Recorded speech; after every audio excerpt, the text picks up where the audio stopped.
الحمد لله رب العالمين الرحمن الرحيم مالك يوم الدين إياك نعبد وإياك نستعين اهدنا الصراط المستقيم صراط الذين أنعمت عليهم غير المغضوب عليهم ولا الضالين.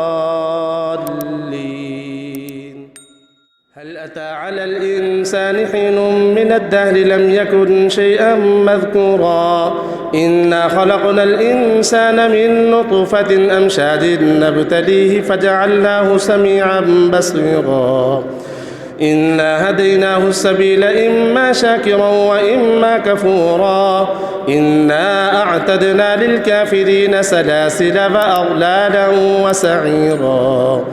إن الأبرار يشربون من كأس كان مزاجها كافورا عينا يشرب بها عباد الله يفجرونها تفجيرا يوفون بالنذر ويخافون يوما كان شره مستطيرا ويطعمون الطعام على حبه مسكينا ويتيما وأسيرا إنما نطعمكم لوجه الله لا نريد منكم جزاء ولا شكورا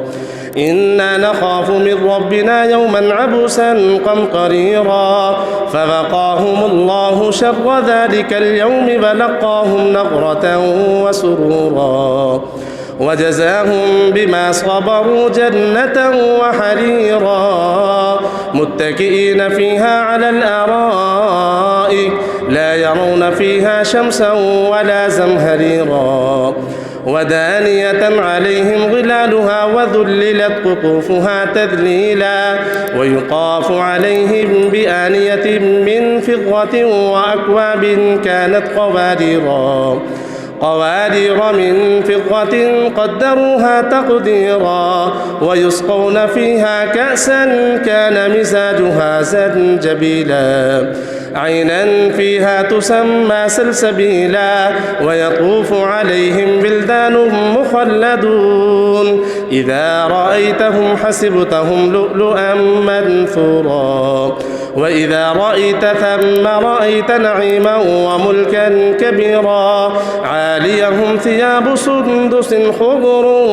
واستبرق وحلوا أسابر من فضة وسقاهم ربهم شرابا طهورا إن هذا كان لكم جزاء وكان سعيكم مشكورا إنا نحن نزلنا عليك القرآن تنزيلا فاصبر لحكم ربك ولا تطع منهم آثما أو كفورا واذكر اسم ربك بكرة وأصيلا ومن الليل فاسجد له وسبح ليلا طويلا إن هؤلاء يحبون العاجلة ويذرون وراءهم يوما ثقيلا نحن خلقناهم وشددنا أسرهم وإذا شئنا بدلنا أمثالهم تبديلا إن هذه تذكرة فمن شاء اتخذ إلى ربه سبيلا وما تشاءون إلا أن يشاء الله إن الله كان عليما حكيما يدخل من يشاء في رحمته والظالمين أعد لهم عذابا أليما